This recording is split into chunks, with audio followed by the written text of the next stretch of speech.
Hello everyone, my name is Ravikant Dubey. I am faculty of biology. Welcome to the online platform of Medio Tutorial. तो बच्चों आज हम लोग पढ़ने जा रहे हैं न्यूक्लिक एसिड के बारे में। आप लोग न्यूक्लिक एसिड तो सुने होंगे, लेकिन न्यूक्लिक एसिड क्या होता है ये भी सुने होंगे, लेकिन न्यूक्लिक एसिड उसको कहते हैं मतलब क्यों कहते हैं ये भी इसके बारे में हम लोग जानेंगे। तो न्यूक्लिक एसिड में हमारे दो चीजें आती हैं, एक आता है डीएनए और दूसरा आता है आरएनए। आप लोगों ने डीएनए आरएनए को का फुल फॉर्म भी सुना होगा, deoxyribonucleic acid and ribonucleic acid. इन दोनों को बोलते हैं न्यूक्लिक एसिड।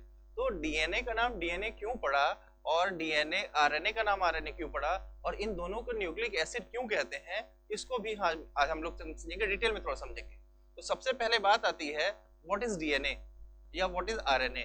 तो हमसे बोला है तो इसका डेफिनेशन होता है आरएनए और डीएनए, तो it is a polymer of nucleotide. RNA की बात करें, it is a polymer of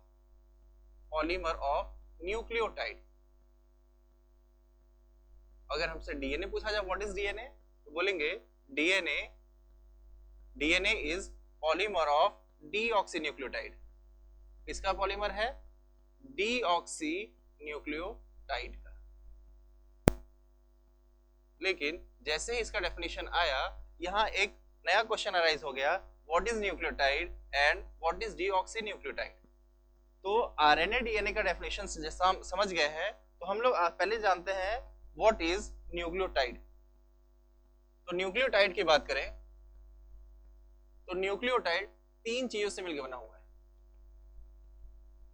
पहला है बेस, दूसरा है शुगर और तीसरा है फॉस्फेट। तो बेस में कौन सा बेस होता है? तो नाइट्रोजनस बेस।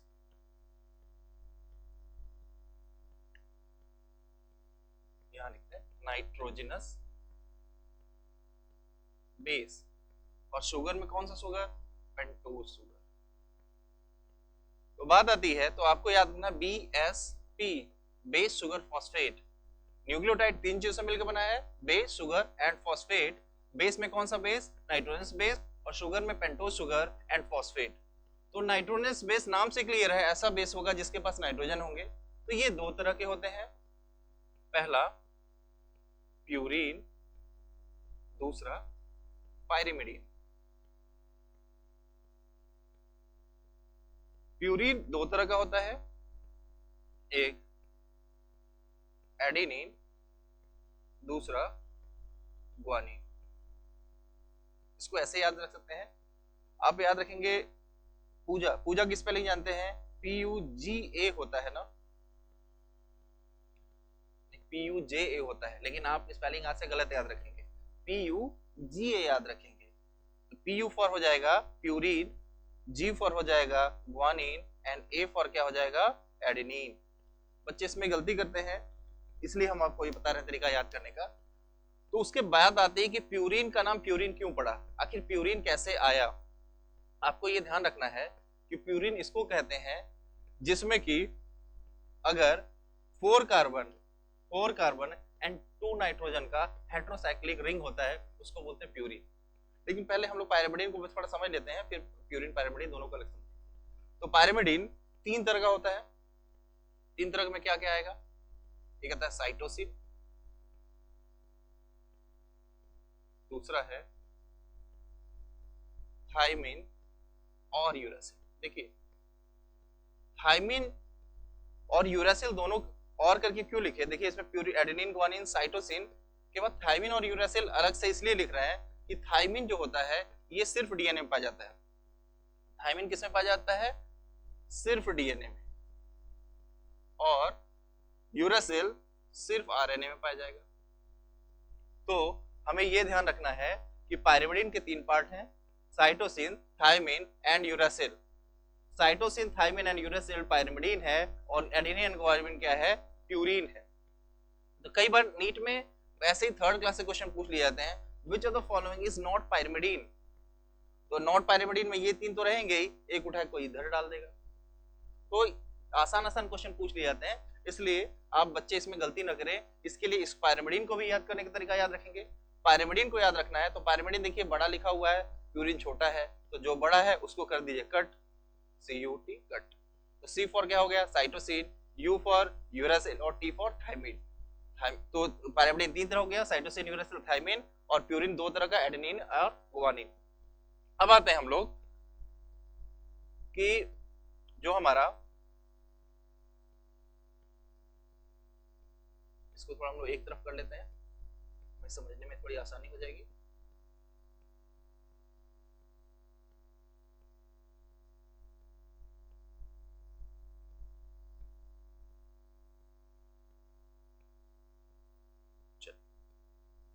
तो हम लोग बात करते हैं कि प्यूरिन, प्यूरिन का नाम प्यूरिन क्यों पड़ा। देखिए ये आपका 4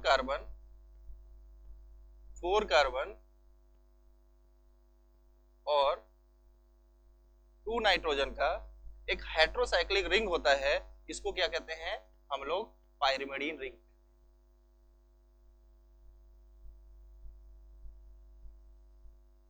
तो जब भी एडेनिन और गुआनिन का स्ट्रक्चर बताया जाएगा तो उसमें आपके पायरिमिडीन रिंग आते हैं इसके स्ट्रक्चर में, और जिसमें पायरिमिडीन रिंग पाया जाता है इसीलिए उसका नाम क्या पड़ा, पायरिमिडीन। अब आती है प्यूरिन क्या होता है। प्यूरिन रिंग भी पायरिमिडीन से थोड़ा सा एक्सटेंडेड फॉर्म है।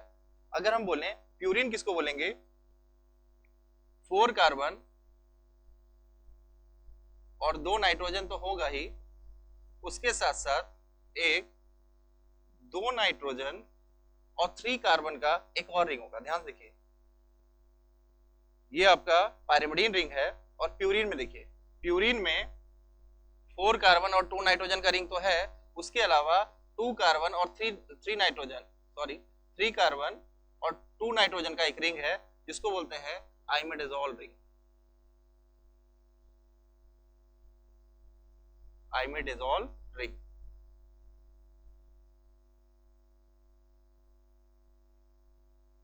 ध्यान दीजिए ये रिंग कौन सा है, पायरिमिडीन रिंग। पायरिमिडीन रिंग और आइमेडाजोल रिंग दोनों को मिला दिया जाए तो हमारा बन जाता है क्या, प्यूरिन रिंग। तो ये क्या हमारा, ये पूरा क्या हो गया हमारा, ये पूरा हमारा क्या हो गया, प्यूरिन।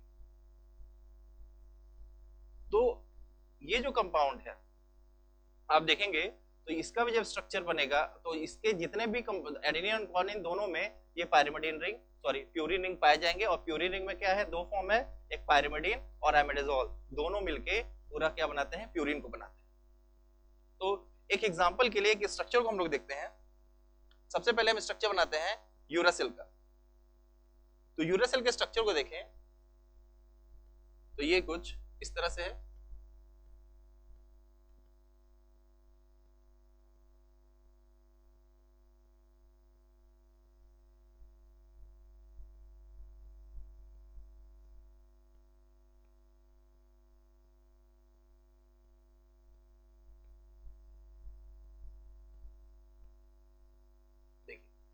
ये यूरासिल का स्ट्रक्चर है।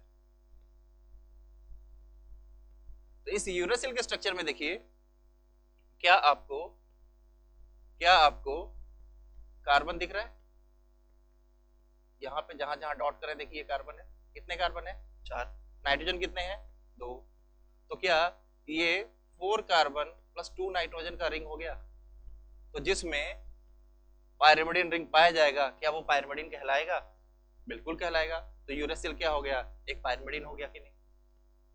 एक और स्ट्रक्चर देखते हैं थायमिन का, और ये बहुत इंपॉर्टेंट है, इस पे आपके एग्जाम में क्वेश्चन भी आ चुका है। तो देखते हैं हम लोग इसको भी।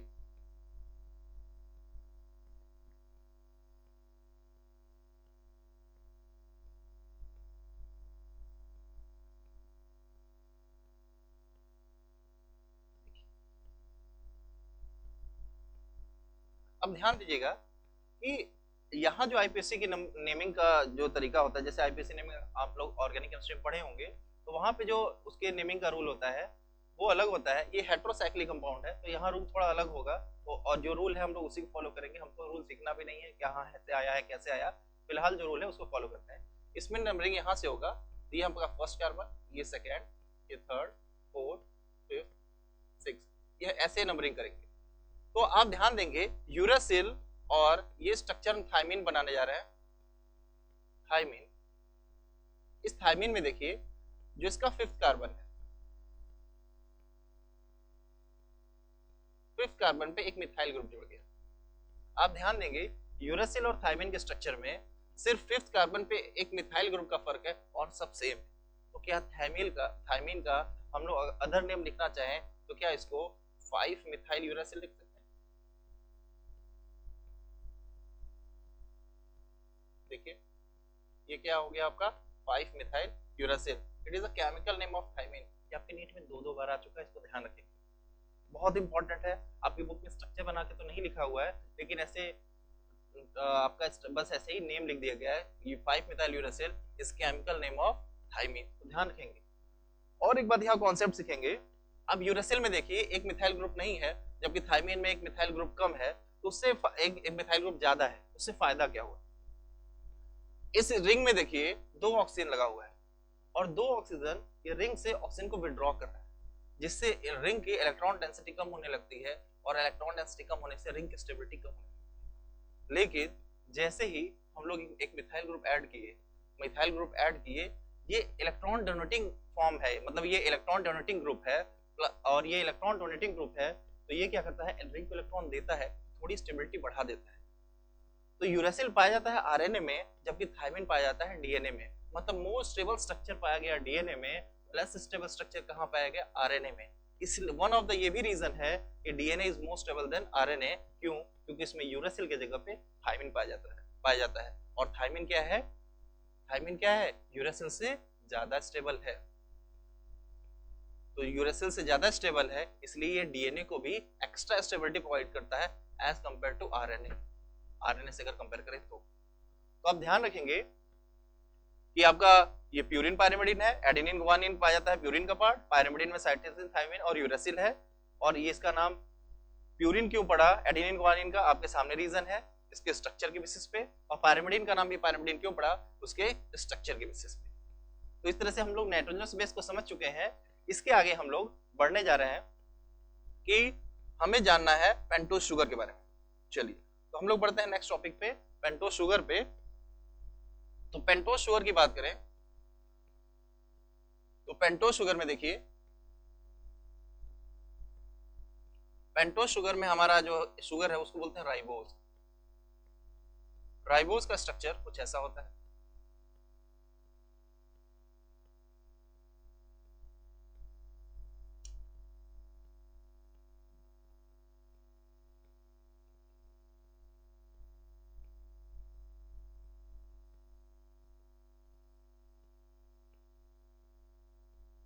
ये आपका राइबोज एक 5 कार्बन का शुगर है, इसीलिए पेंट वर्ड यूजर है।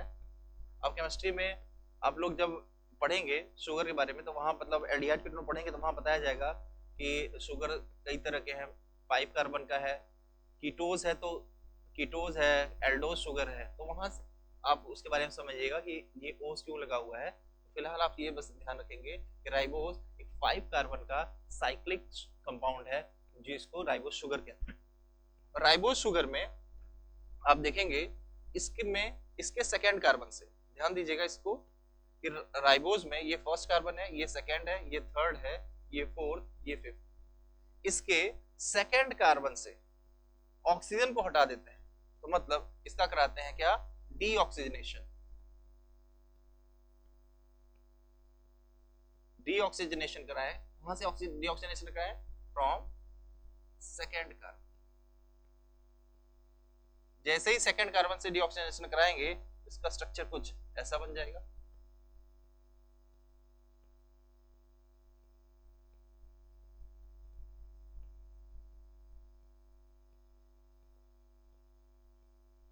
अब देखिए यहां पे जो ऑक्सीजन था वो कम हो गया, यहां सिर्फ हाइड्रोजन रहेगा।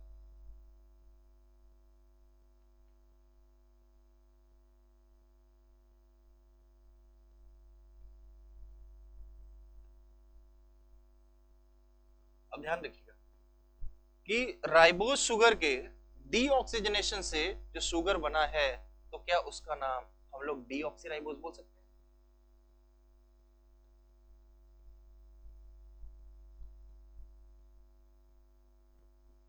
राइबोज शुगर कहाँ पाया गया? आरएनए में पाया जाता है। और डीऑक्सीराइबोज डीएनए में पाया जाता है। और डीऑक्सीराइबोज कैसे बना? Due to deoxynation of ribose sugar. और डीऑक्सीनेशन कहां से हो रहा है? From second carbon. तो बात आती है कि इससे फायदा क्या हुआ। ध्यान रखिएगा, एक ऑक्सीजन है तो एक ऑक्सीजन के पास दो लोन पेयर होते हैं। अब लोन पेयर है तो लोन पेयर से लोन पेयर रिपल्शन होगा, और रिपल्शन से क्या होगी? एनर्जी बढ़ेगी। एनर्जी बढ़ेगी तो क्या होगा? स्टेबिलिटी घटेगी। तो एक ऑक्सीजन हटाने से क्या हो गया? दो लोन पेयर कम हो गए। दो लोन पेयर कम हो गया तो क्या हो गया? अरे रिपल्सन कम हो गया। रिपल्सन कम हो गया तो क्या हो गया? रिपल्सन कम तो एनर्जी कम। एनर्जी कम तो स्टेबिलिटी ज्यादा। इसीलिए deoxyribose is more stable then ribose. और यही शुगर पाया गया कहाँ? डीएनए में। और डीएनए में पाया गया, इसीलिए ये भी एक रीजन है कि DNA is more stable then RNA. अभी एक रीजन पढ़ के हम लोग थायमीन। थायमीन पाया जाता था, थायमीन का डीएनए की स्टेबिलिटी ज्यादा थी। एक और ये भी रीजन आपको मिल गया।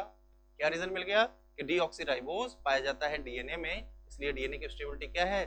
ज्यादा है एज कंपेयर टू आरएनए। तो यहाँ पे देखिए, ऑक्सीजन प्रेजेंट, उससे क्या हो गया? Lone pair present. प्लस का मतलब प्रेजेंट, ध्यान रखिएगा। लोन पेयर है तो क्या है? लोन पेयर प्रेजेंट है तो क्या है? रिपल्सन ज्यादा। क्या है? रिपल्सन मोर। रिपल्सन मोर तो क्या हो गया? एनर्जी मोर। एनर्जी मोर तो स्टेबिलिटी लेस। और इसको छोटा कर लेते हैं हम लोग।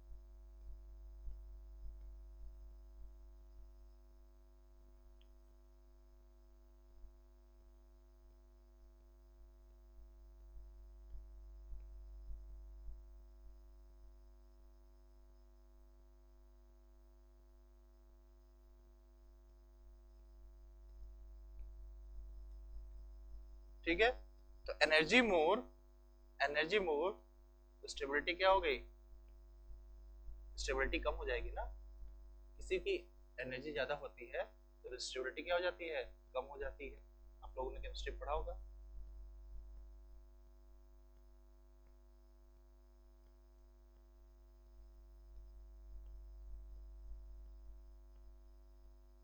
ठीक है, ये ऑक्सीजन है तो लोन पेयर है, लोन पेयर है तो रिपल्सन है, रिपल्सन ज्यादा है तो क्या है?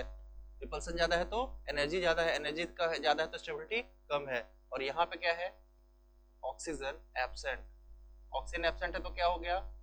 लोन पेयर एब्सेंट हो गया। लोन पेयर एब्सेंट हो गया तो क्या हो गया? Repulsion less. रिपल्सन लेस हो तो क्या हो गया? Energy less. एनर्जी लेस मतलब बिना एनर्जी के नहीं, कम, लो एनर्जी लिख सकते हैं, वो ज्यादा अच्छा रहेगा। तो स्टेबिलिटी क्या होगा?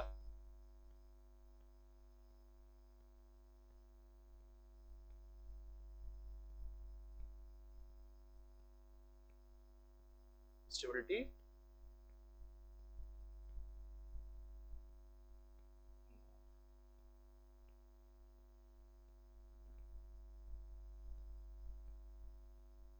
तो मोर स्टेबिलिटी होगी, ध्यान रखेंगे।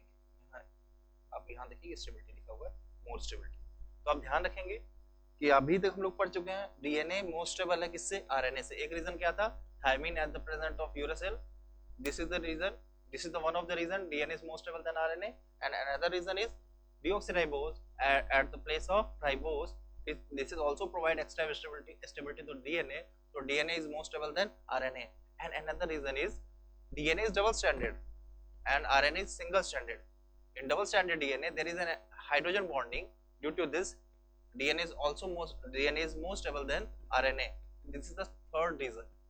अभी डबल स्टैंडर्ड क्या होता है उसके बारे में जानेंगे। तीसरा रीजन क्या है? डीएनए डबल स्टैंडर्ड होता है। डबल स्टैंडर्ड डीएनए में हाइड्रोजन बॉन्डिंग होती है। उस हाइड्रोजन बॉन्डिंग से भी क्या होता है? डीएनए ज्यादा स्टेबल होता है एज कंपेयर टू आरएनए। तो हम लोगों ने नाइट्रोजनस बेस को पढ़ लिया, पेंटोज शुगर के पढ़ लिया। अब हम लोग पढ़ रहे हैं फॉस्फेट। तो फॉस्फेट कैसे बनता है? तो फॉस्फेट बनता है फॉस्फोरिक एसिड, जिसका फॉर्मूला H3PO4, उसमें से 3 H+ आयन निकाल दें तो हमारा बनता है क्या? फॉस्फेट आयन, PO4-3, ये फॉस्फेट आयन है। इस फॉस्फेट आयन, ये फॉस्फेट आयन न्यूक्लियोटाइड को बनाता है, तो उससे क्या हुआ देखिए जरा। अभी कैसे फॉस्फेट जुड़ा हुआ था उसको बात करेंगे, लेकिन फिलहाल देखिए इस फॉस्फेट आयन पे नेगेटिव चार्ज है, इस फॉस्फेट कारण डीएनए कैसा होता है, नेगेटिवली चार्ज होता है। ध्यान रखेंगे, डीएनए पे चार्ज कैसा, नेगेटिव। तो डीएनए इलेक्ट्रोफाइल या न्यूक्लियोफाइल, तो बोलेंगे न्यूक्लियोफाइल। ध्यान रखेंगे इसको, इसका यूज हम लोग आगे करेंगे। डीएनए पे चार्ज कैसा है, नेगेटिव, तो डीएनए एसिडिक है या बेसिक, एसिडिक है या बेसिक, बेसिक नहीं होता है, डीएनए एसिडिक होता है। कुछ लोग सोचेंगे सर अभी तो बताया है कि न्यूक्लियोटाइड या डीऑक्सी न्यूक्लियोटाइड से डीएनए बना है, और डीएनए में नाइट्रोजनस बेस है, और नाइट्रोजनस बेस है तो उसके कारण डीएनए बेसिक होना चाहिए। लेकिन यहाँ जो एसिडिक होता है इस फॉस्फेट आयन के कारण, एसिडिक ड्यू टू फॉस्फेट। ध्यान रखेंगे, अभी उसकी रीजन की बात में बात करेंगे, पर रुक के। तो बात आते हैं, हम लोग तीनों बात को पढ़ लिए। फॉस्फेट क्या है, फॉस्फेट आयन के फॉर्म में है, और इसके कारण डीएनए नेगेटिवली चार्ज होता है, और इसी के कारण डीएनए कैसा होता है, एसिडिक नेचर का भी होता है। इसको समझ गए, तो चलिए अब हम चलते हैं ये न्यूक्लियोटाइड का अरेंजमेंट कैसे होता है, और ये न्यूक्लियोटाइड डीएनए कैसे बनाता है या आरएनए कैसे बनाता है। तो हम लोग इसको नोट कर लीजिएगा, आगे बढ़ते हैं। देखिए, तो पहले न्यूक्लियोटाइड में अगर बात करें तो ये है हमारा पेंटोज शुगर। पेंटोज शुगर है, इस पेंटोज शुगर के फर्स्ट कार्बन से नाइट्रोजन बेस कुछ इस तरह जुड़ता है, हम मान लेते हैं ये एडेनिन, ठीक है। और इसी पेंटोज शुगर के जो फिफ्थ कार्बन होते हैं उसके साथ फॉस्फेट जुड़ते हैं, और ये तीनों मिलके क्या बनाते हैं, ये तीनों मिल क्या बनाए, न्यूक्लियोटाइड।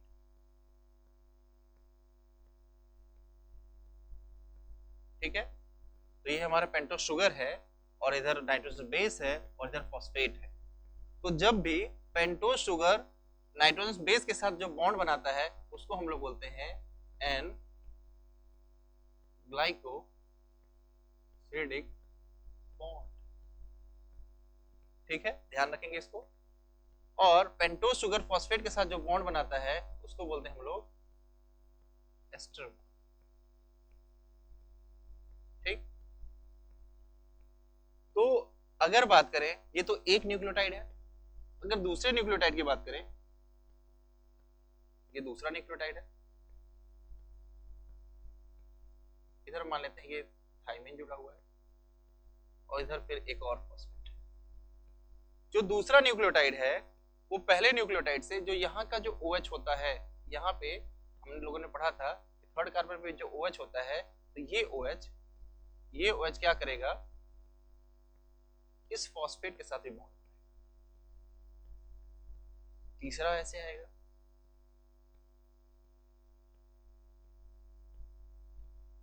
ये नाइट्रोजन बेस गुआनिन लगा दिए, इधर फॉस्फेट लगा दिए, और ये इसके साथ ऐसे जोड़ते हैं। तो आप ध्यान देंगे कि पहला वाला फॉस्फेट तो फ्री है, लेकिन दूसरा वाला फॉस्फेट दो एस्टर बॉन्ड बनाया है। जब दूसरा वाला फॉस्फेट दो एस्टर बॉन्ड बनाया है, तो दोनों को मिला के हम लोग बोलते हैं फॉस्फो डाई एस्टर बॉन्ड। ये बहुत इंपॉर्टेंट है, ध्यान रखेंगे। पूछा जाता है कि दो न्यूक्लियोटाइड के बीच में कौन सा बॉन्ड बनता है, तो बोलेंगे फॉस्फोडाइस्टर बॉन्ड। बोले पूछा जाए पेंटोज शुगर फॉस्फेट से जब बॉन्ड बनाता है तो कौन सा बॉन्ड, बोलेंगे एस्टर बॉन्ड। यहाँ ध्यान से सुनिएगा, यहाँ गलती होती है। फॉस्फेट जब शुगर से बॉन्ड बनाएगा तो एस्टर बॉन्ड, दो न्यूक्लियोटाइड के बीच में कौन सा बॉन्ड, तो फॉस्फो डाइएस्टर बॉन्ड, क्योंकि एक फॉस्फेट कितना बॉन्ड बनाया है, दो बॉन्ड बनाया है, एक ये वाला, दूसरा। और नाइट्रोजनस बेस पेंटोज शुगर से कौन सा बॉन्ड बनाता है, बोलेंगे एन ग्लाइकोसिडिक बॉन्ड। ध्यान रखेंगे, ये इंपॉर्टेंट है। तो बात आती है, सर आप लोगों ने देखा होगा ये डीएनए का स्ट्रक्चर कुछ ऐसा बना हुआ है, इस तरह से डबल स्ट्रैंडेड डीएनए है, इधर आपका लिखा है 5' एंड, इधर लिखा है 3' एंड, और इधर 5 डैश एंड और ये 3 डैश एंड। सर ये क्या है और कहां से आता है, ध्यान रखिएगा। अभी हम लोग जब पेंटोस शुगर बोल रहे थे उसमें नंबरिंग 1 2 3 4 5 कर लिए थे, लेकिन अब दोबारा कोई नंबरिंग यूज करनी पड़ेगी। तो हम जैसे आप लोग फिजिक्स या मैथ में कहीं यूज करते हैं, ए है तो ए डैश यूज कर लिए, बी है तो बी डैश यूज कर लिए, तो यहाँ भी 1 के जगह 1 डैश 2 डैश 3 डैश यूज करते हैं। तो जो 5th पोजीशन पे जो फॉस्फेट है इसके लिए हम लोग यूज करते हैं क्या, 5 डैश।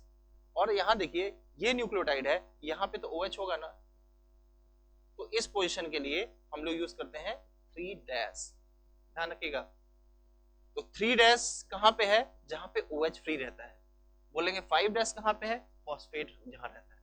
इस कॉन्सेप्ट को सुन लीजिए और दिमाग में बैठा लीजिए। इसका हम लोग इसमें पूरे मॉलिक्यूलर में भी और जेनेटिक्स में यूज तो करेंगे, बायोटेक्नोलॉजी में भी यूज करेंगे। तो आपको याद रखना है कि फॉस्फेट फ्री है तो कौन सा एंड, 5 डैश एंड, और OH फ्री है तो कौन सा एंड, 3 डैश एंड। चलिए फिर बताइए जरा, 5 डैश एंड है तो क्या free, phosphate free. OH free है तो कौन सा एंड, 3 डैश एंड। ये इंपॉर्टेंट है, ध्यान रखेंगे। देखिए आपके सामने फॉस्फेट इधर फ्री है ना, तो ये क्या हो गया, 5th कार्बन से जुड़ा था इसलिए 5 डैश यूज किए। ये OH फ्री है तो ये 3rd कार्बन पे था इसलिए यूज क्या किए, 3 डैश। तो इसको भी ध्यान रखेंगे। लेकिन आप लोगों से एक क्वेश्चन, आपके एक बार नीट में क्वेश्चन आया, क्वेश्चन था कि हमारा एक DNA है, क्वेश्चन लिख लीजिए, how many phosphodiester bond are present, how many phosphodiester bond present in a single stranded DNA containing 1000 nucleotide। ध्यान सुनिएगा, how many phosphodiester bonds are present in a single stranded DNA containing 1000 nucleotide। बोले sir अब पूरा बनाना पड़ेगा 1000 nucleotide, और इसमें से count करेंगे ना कितना फॉस्फोडाइस्टर बॉन्ड। उसको समझिए जरा, कॉन्सेप्ट को समझ लीजिए, फॉर्मूला भी बता देंगे, उससे आपके न्यूमेरिकल 10 सेकंड में सॉल्व हो जाएगा। तो ये बताइए 2 न्यूक्लियोटाइड के बीच में कितने फॉस्फोडाइस्टर बॉन्ड, 1 फॉस्फोडाइस्टर बॉन्ड। 3 के बीच में 2 फॉस्फोडाइस्टर बॉन्ड। चौथा बना दे तो 4 के बीच में कितने फॉस्फोडाइस्टर बॉन्ड, 3 फॉस्फोडाइस्टर बॉन्ड। 5 के बीच में कितने फॉस्फोडाइस्टर बॉन्ड, 4 फॉस्फोडाइस्टर बॉन्ड। 100 के बीच में कितने, अरे 99, 99, तो 1000 में कितना, 999। तो आपको फॉर्मूला याद रखना है कि जितना नंबर ऑफ न्यूक्लियोटाइड होगा -1 कर देंगे तो हमको फॉस्फोडाइस्टर बॉन्ड पता चल जाएगा। किसके लिए, सिंगल स्ट्रैंडेड डीएनए के लिए। तो अगर डबल स्ट्रैंडेड डीएनए हो तो सबके लिए फॉर्मूला बना लेते हैं। तो नंबर ऑफ फॉस्फोडाइएस्टर बॉन्ड, तो पहला फॉर्मूला है इसमें फॉर SSDNA, SSDNA मतलब सिंगल स्ट्रैंडेड डीएनए, N-1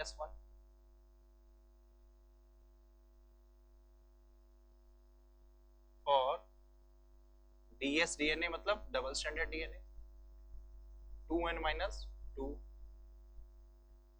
और तीसरा एक कंडीशन है फॉर सर्कुलर डीएनए।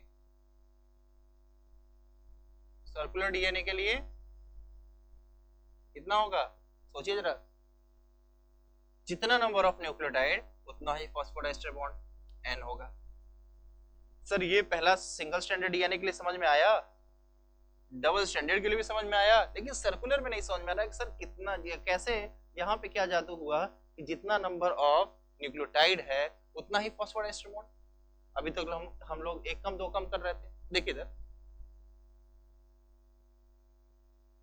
फॉस्फो ये एस्टर बॉन्ड बना कब, जब फॉस्फेट रिएक्ट किया किससे, OH ग्रुप से। आप केमिस्ट्री पढ़ेंगे तो एसिड जब अल्कोहल से रिएक्ट करता है तो एस्टर का फॉर्मेशन होता है। तो यहाँ पे जो फॉस्फेट है जब OH ग्रुप से रिएक्ट करता है तो एस्टर बॉन्ड का फॉर्मेशन होता है। तो आप देखिए 5 डेसेंट पे फॉस्फेट फ्री है, 3 डेसेंट पे क्या फ्री है, OH फ्री है। तो क्या जब ये सर्कुलर होगा, जब ये सर्कुलर होगा तो क्या होगा, तो क्या ये वाला OH जाके इस फॉस्फेट से बॉन्ड बनाएगा कि नहीं, अरे ये ऐसे ही तो घूम जाएगा। बड़ी घड़ी को देखिए जरा, ऐसे इसको देखिए जरा, ये सिंगल स्ट्रैंडेड डीएनए मान लेते हैं। ये देखिए ये फॉस्फेट दिख रहा है आप लोग सभी लोगों को? देखिए ये घड़ी है, ये घड़ी में जो ऊपर पकड़े हुए ये क्या है, इसमें क्या ऊपर दिख रहा है आपको? फॉस्फेट दिख रहा है। नीचे क्या दिख रहा है? OH दिख रहा है, ठीक है, ये OH दिख रहा है, ये सिंगल स्ट्रैंडेड है, तो क्या इसको सर्कुलर होना होगा, तो क्या ये इसके साथ कुछ इस तरह से जुड़ जाएगा? देखिए जरा, दिख रहा है सभी लोगों को? ठीक है, देखिए इस तरह हो गया। पहले कैसे था? ऐसे। अब कैसे हो गया है? ऐसे। तो ये भी तो है, पहले सीधा था, अब ये घूम के इस तरह से बन जाएगा, तो ये OH इसके साथ बॉन्ड बना के क्या यहाँ पे आपका एस्टर बॉन्ड बना लेगा। तो इस फॉस्फेट के पहले से एक एस्टर बॉन्ड था, बाद में रिएक्ट करके एक और एस्टर बॉन्ड बना दिया, तो क्या इसको हम लोग फॉस्फोडेस्टर बॉन्ड नहीं बोलेंगे? एक फॉस्फेट दो एस्टर बॉन्ड बनाया, उसी को तो बोल रहे हैं फॉस्फोडेस्टर बॉन्ड। तो उसमें एक यहाँ पे एक जो सर्कुलर डीएनए है उसमें कितना जो नंबर ऑफ न्यूक्लियोटाइड होगा वो किसके इक्वल हो जाएगा? किसके इक्वल हो जाएगा? Number of number of phosphodiester bond. जितना नंबर ऑफ न्यूक्लियोटाइड उतना नंबर ऑफ फॉस्फोडाइस्टर बॉन्ड। किसके लिए? For circular DNA. बच्चों इसके बाद हम लोग नेक्स्ट क्लास में बात करेंगे आगे के टॉपिक में। आज के लिए थैंक यू।